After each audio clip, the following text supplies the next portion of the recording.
रामकृष्ण हरी.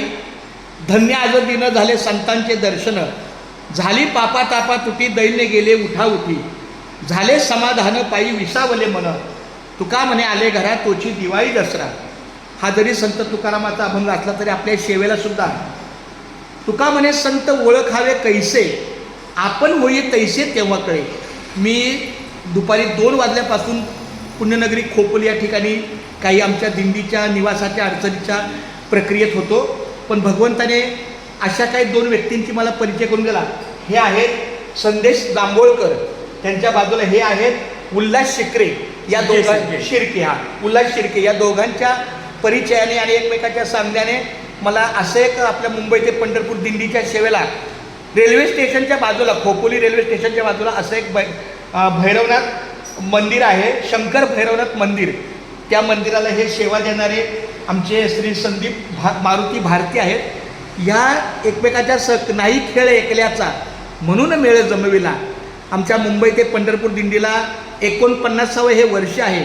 आपली दिंडी कुठल्याही प्रकारे वारकऱ्याकडून कुठलाही 1 रुपयाचा त्यांना पावतीचा सहकार न करता जे काही देवाच्या कृपेनं उपलब्ध होईल त्याच्यामधूनच आपल्या सेवेचा भाव आहे.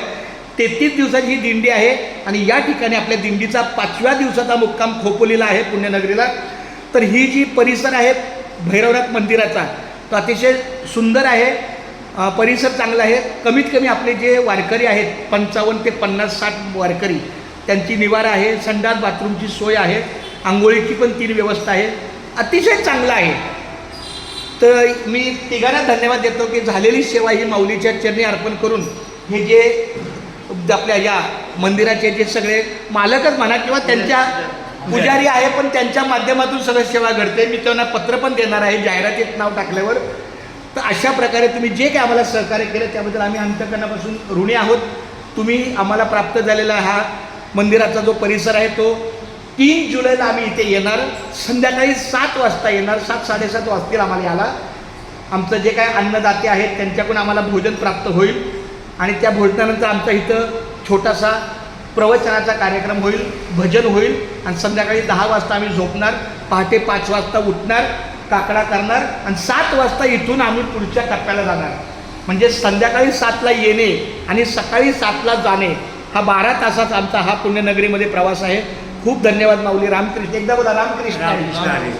सगळ्यात धन्यवाद मी आमच्या संदेश माऊलींना देईल, कारण मी एका मॅडमशी बोलत असताना त्यांनी स्वतःहून काही माझे शब्द ऐकले आणि त्यांनीच मला विचारलं, माऊली तुम्ही या कामात आहात तर मी काहीतरी सहकार्य करू शकतो. म्हणजे याचा अर्थ भगवंत तुका म्हणे संत ओळखावे कैसे, आपण होई तैसे तेव्हा कळे. देव हा कुठल्या तर रूपाने उभा करतो आणि आपली कामं करून घेतो. खूप धन्यवाद माऊली. राम बोला. रामकृष्ण. बरं, आता हे माझ्याकडून झालं. तुम्हाला काय 2 शब्द सांगायचे तर जरा बोला जे असेल ते बोला. आता या मंदिरामध्ये आम्ही स्वच्छता ठेवणार, सुरक्षितता ठेवणार असं आहे. आणि आणखी एक विनंती, जर समजा ह्यांच्या अंतःकरणाला वाटलं की माऊली तुमची निवासाची व्यवस्था झाली आणि आमच्याकडून काहीतरी फुलाची सेवा, चहा पान काय असेल त्यांना ज्या वेळेला त्यांना वाटेल आम्ही त्याचा स्वीकार करू, काय हरकत नाही. हां, धन्यवाद. बोला रामकृष्ण.